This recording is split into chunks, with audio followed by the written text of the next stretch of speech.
On the morning I turned 18, I found the will on the kitchen counter, my name crossed out in a thick, deliberate stroke, the kind that tells you someone thought long and hard before deciding you no longer belong.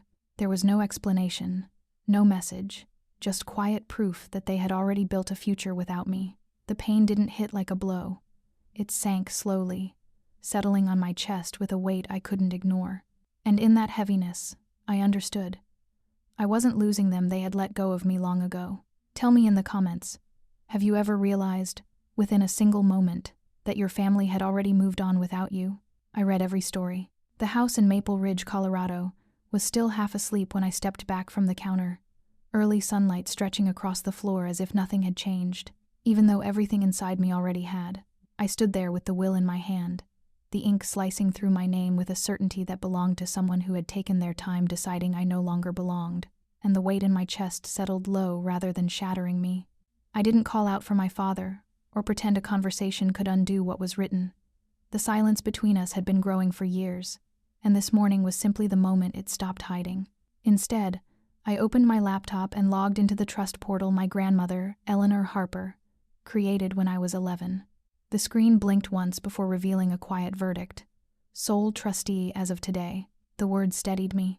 I called Jonathan Hale. Avery? They crossed me out of the will. He didn't sound surprised. What do you want to do? Sell the house. How soon? Before they get back. Then we start now. When the call ended, the house felt different. Not smaller, not colder, just paused, like a place waiting for the next person to decide its purpose. I dialed Elias Navarro. Avery Ross, he said, exhaling like the moment had finally arrived. Tell me this is the call I think it is.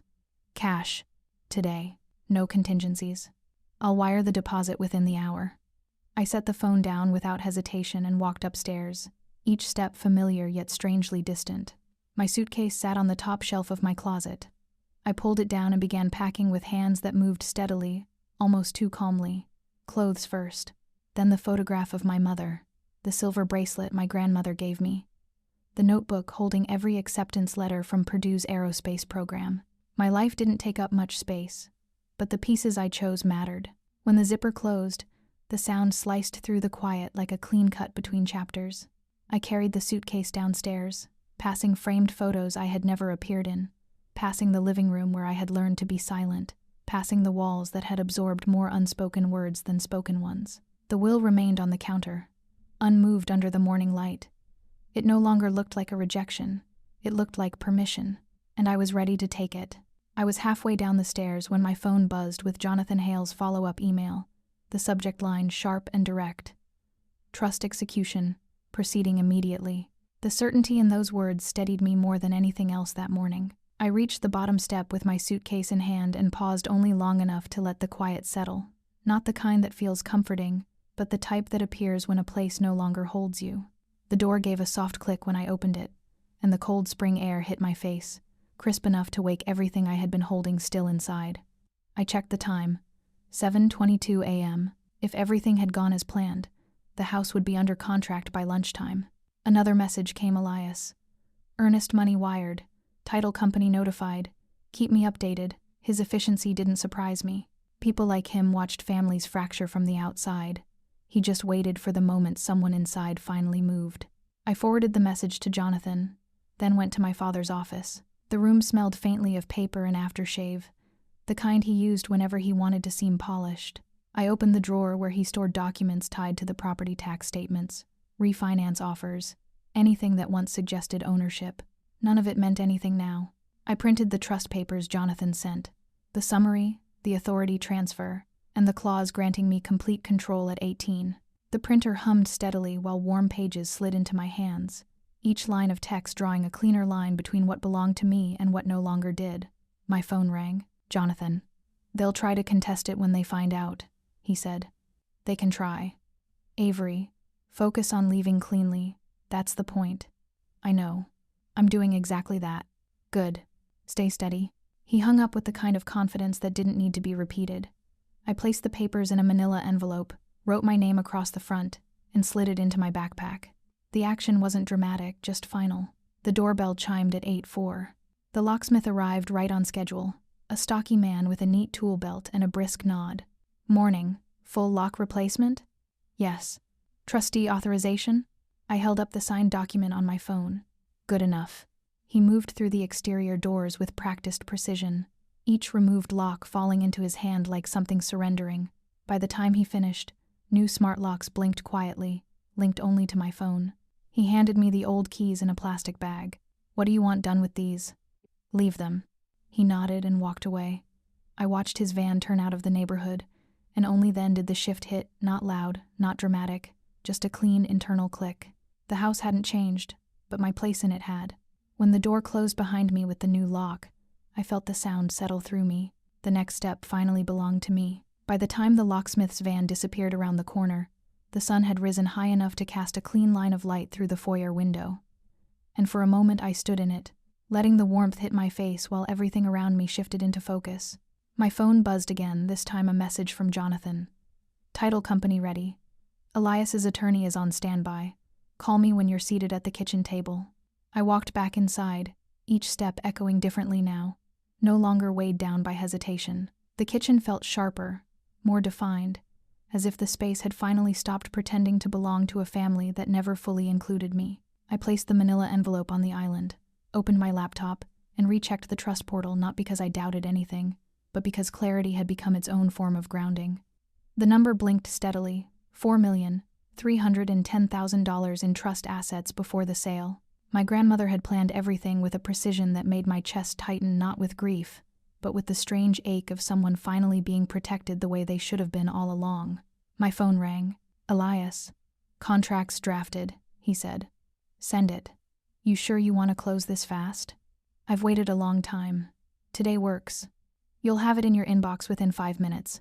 The line clicked, and I exhaled slowly and controlled before opening my email. True to his word, the contract arrived almost instantly. Purchase price, contingencies waived, cash transfer scheduled for the afternoon. All I had to do was sign. As I scrolled, an unexpected sound echoed from outside, the familiar crunch of tires on the driveway. For a split second, my pulse jumped. I checked the time. 9:41 a.m.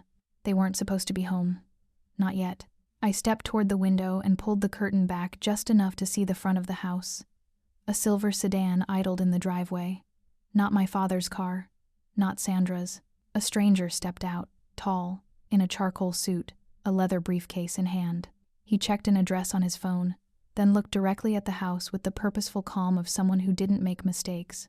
My phone rang again. Jonathan. Avery. Heads up. That's Attorney Lowell, the one your father hired for the will revision. Why is he here? I'm guessing your father didn't expect you to move first. Do not open the door until I'm on the line. I'm calling the title officer now. He's walking toward the porch. Good. Let him knock. You don't owe him anything. As if on cue, 3 firm knocks shook the front door. The sound traveled through the foyer, steady and practiced, the kind of knock meant to assert presence rather than request permission. Miss Ross, a voice called, smooth and formal. I need to speak with you regarding your father's estate documents. I didn't move. Miss Ross, the information I have concerns assets you may not fully understand. Jonathan's voice came through my phone, calm and unwavering. Do not respond. You control the property. He can stand there until he's tired. The knocking returned, this time sharper. Your father has instructed me to retrieve certain files. This will take only a moment. I spoke quietly into the phone. He thinks he can come in. Yes. He thinks you're still the child they could maneuver. And I'm not. No, Jonathan said. You're not. The knocking stopped. Silence followed long enough that I wondered if he'd left. Then the doorbell rang, a slow, deliberate chime that carried through the house with a hollow echo. I stood perfectly still. The moment stretched, then eventually the footsteps retreated down the porch steps. Through the side window, I watched the attorney walk back to his sedan, posture stiffening with every stride. He opened his car door, paused, looked back at the house once more, as if trying to understand a variable he'd miscalculated, then got in and drove away. I didn't let myself relax until the car turned off the street entirely. Jonathan's voice returned, quiet but sure. That was your first test. You handled it. More will come. Yes, he said, but so will the closing papers. I glanced at my laptop, the unsigned contract open like a doorway. I'm ready, I said. Then let's finish this. By the time I sat at the kitchen table with my laptop open, the contract hovered on the screen like a dare.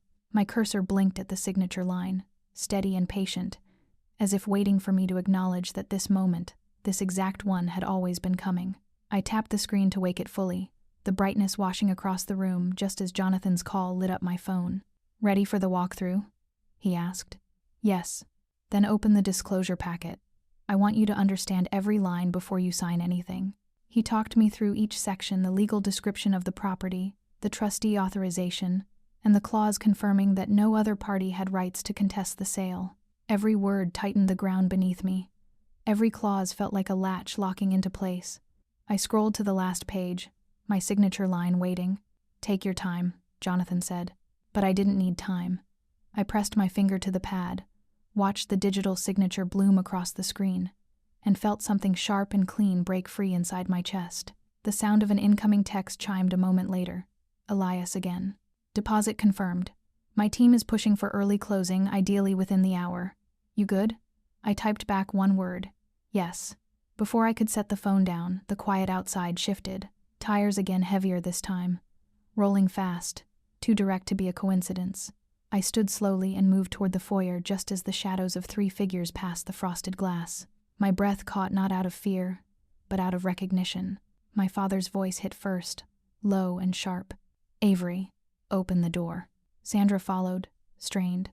"We need to talk." Jonathan spoke calmly into my ear. "You're still the legal occupant. Keep the door locked until law enforcement arrives." "They're early," I said quietly. "They're panicking," he corrected. The knocks came instantly, hard enough to rattle the hinges. "Avery," my father growled, "unlock this door right now. We know what you're doing." I didn't move. "Avery," Sandra said, breathless. "Sweetheart, just let us in. We can fix this." Fix. That word landed differently now, like someone trying to rearrange the pieces only after realizing they'd thrown away the one piece that mattered. Jonathan caught my exhale. "They saw the contract notice or someone tipped them off," he said. The knocking escalated. "Avery." I stepped back, not out of fear but to give myself distance from the noise. "They don't realize the locks are changed," I murmured. "They will," Jonathan replied. "And when they do, they'll call the police. You need to be ready." I was. For the first time, I truly was. The banging stopped abruptly, followed by muffled voices, my father's anger cutting through Sandra's panic cutting through her attempts at persuasion. Then, through the side window, I saw movement, my father pulling out his phone, his face twisted with determination, the kind he used to reserve for winning arguments. "They're calling," I said. "And that's fine," Jonathan answered. "Everything you've done is legal. You documented every step. Let the officers come. Truth stands on its own legs." Something inside me steadied. Not hardened, just aligned. Like gears clicking into the right place after years of being forced to grind in the wrong direction. Minutes later, the distant wail of sirens crept up the street. Not loud, not rushed, just present. My father looked over his shoulder, disbelief flashing across his face as the patrol car slowed in front of the driveway. Sandra pressed a trembling hand to her mouth. The officer stepped out, one hand resting calmly on his belt, eyes scanning the scene with a quiet authority that didn't need to raise his voice. "Are you Avery Ross?" he asked through the door. "Yes." "Are you safe?" "Yes." "Do you grant permission for me to enter?" "I do." I unlocked the new smart lock, and the door clicked open, clean and final. Sandra gasped. My father went still. The officer gave one brief nod. "Let's talk inside." The officer stepped inside with the steady, measured calm of someone used to walking into rooms built on tension. He didn't raise his voice or rush. He simply let his presence anchor the space while I stood beside the staircase, the manila envelope pressed lightly against my leg. My father entered behind him without waiting to be invited, jaw tight, shoulders sharp.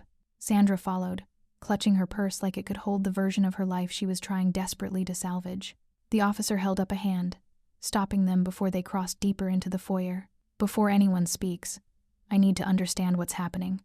Miss Ross, you initiated the call. Tell me your position." I met his eyes, steady. "I'm the legal trustee and sole occupant of this property. They no longer have access." My father let out a dry, humorless laugh. "This is ridiculous." The officer didn't turn to him. "Let her finish."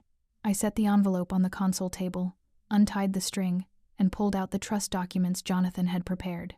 The property has been held in an irrevocable trust since 2015. My rights activated this morning. I've executed a sale. The buyer has already wired earnest money. Sandra's voice cracked. You sold our home? I didn't answer her. I addressed the officer. The locks were replaced this morning. They attempted to enter without authorization.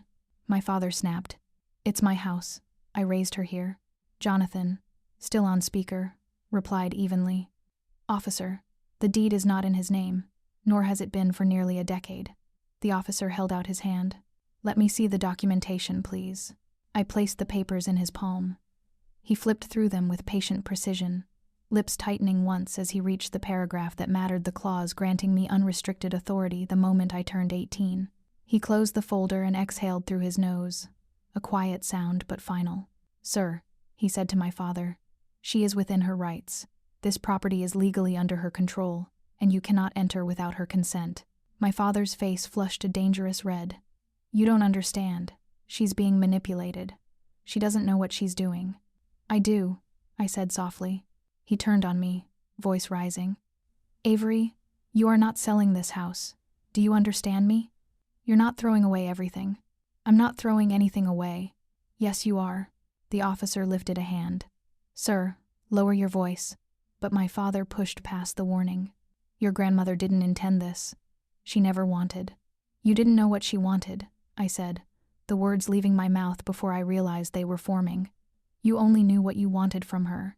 Sandra stiffened as if the line had struck her directly. How dare you speak to your father like that?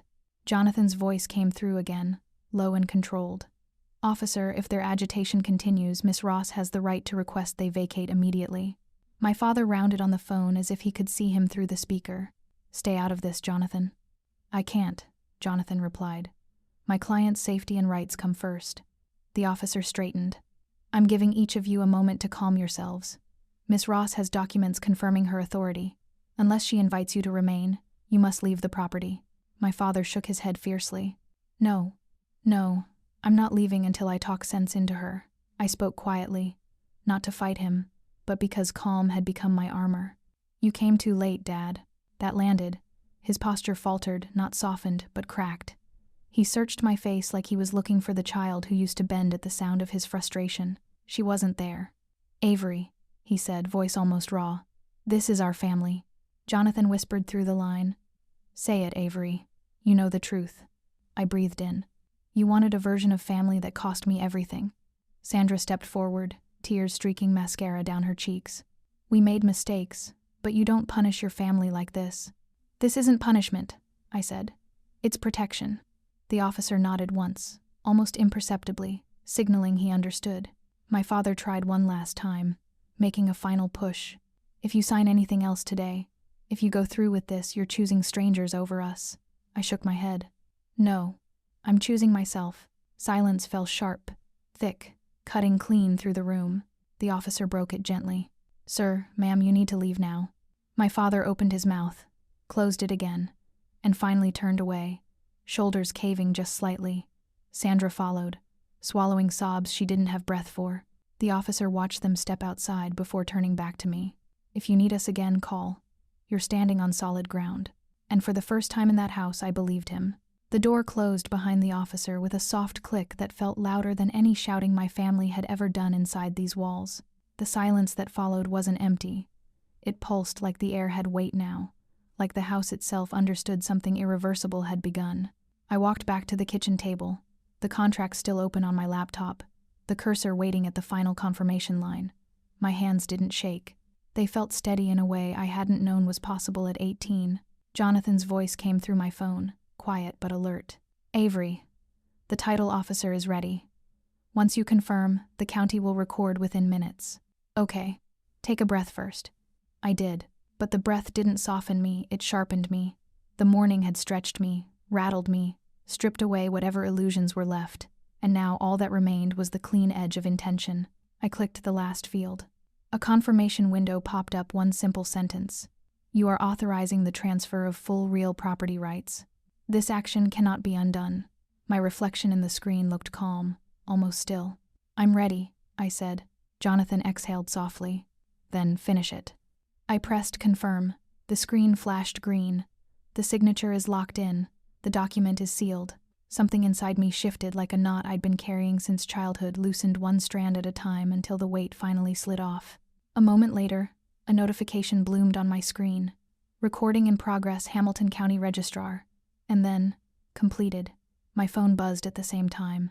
Elias. Wire sent. Check the trust balance. Congratulations, Avery. I opened the portal.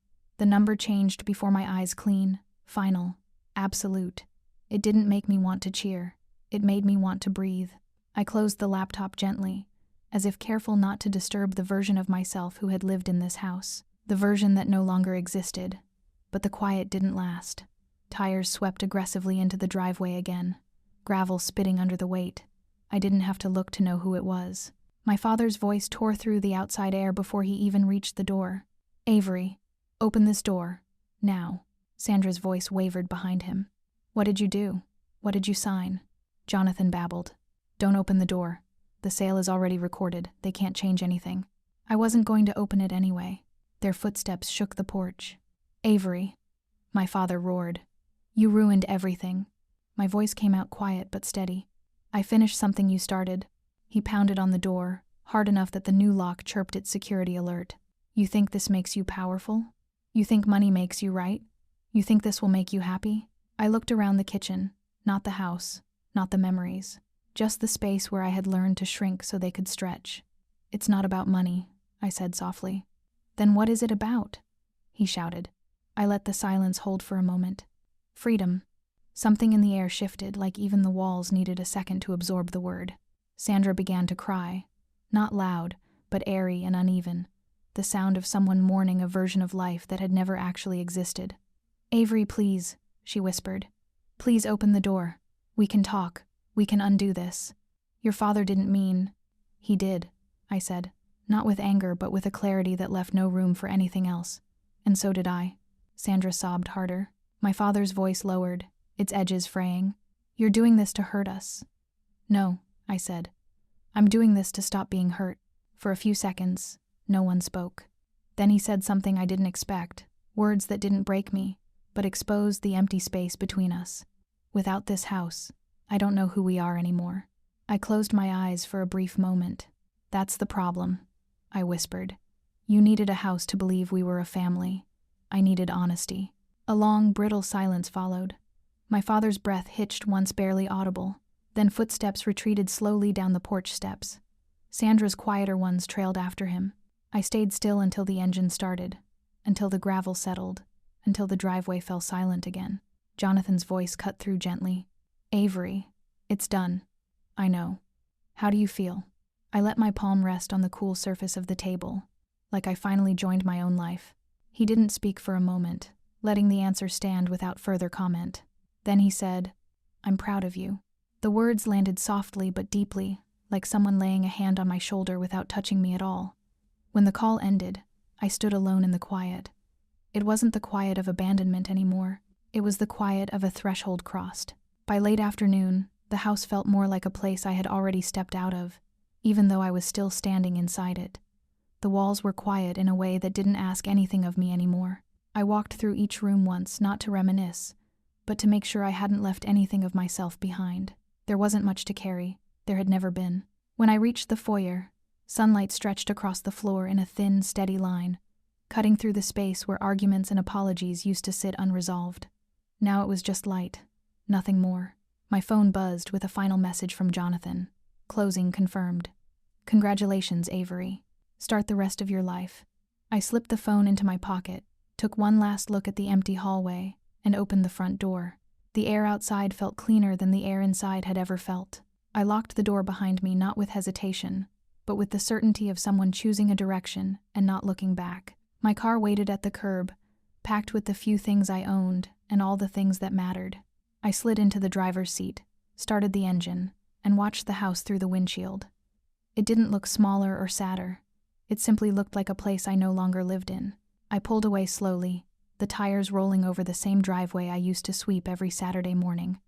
The neighborhood blurred into the distance within minutes. By the time I reached the highway, the tension in my shoulders had eased into something lighter. Not joy, Not relief, but room. Real room. A week later, I stood in my new apartment, a one-bedroom with tall windows and a view of the city lights rising past the rooftops. No voices echoed through the walls. No one asked where I was going or why. The silence here wasn't sharp. It felt earned. Avery Chen showed up with takeout and a bag of mismatched mugs she said every adult should have. "You did it," she said, setting a mug on my counter. "I'm still doing it." "Good. Don't stop now." We ate on the floor because I didn't have furniture yet. The carpet was rough, the takeout too salty, and it was the happiest I'd been in a long time.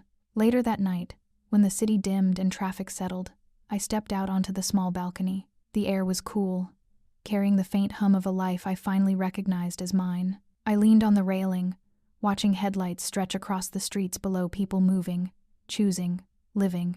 For the first time, I didn't feel like I was falling behind them. My phone vibrated once, a message from an unknown number. "Avery, please, just talk to us." I blocked it, not out of anger, but out of understanding. Some doors stay closed because opening them would pull you back into a version of yourself you've already outgrown. I looked up at the sky, a muted blue with the city glow softening its edges. Tomorrow I'd start unpacking for real. Tomorrow I'd walk into my first class at Purdue, with nothing tethering me backward. But tonight, standing on that balcony, I let myself breathe like someone whose life had finally begun, and it had.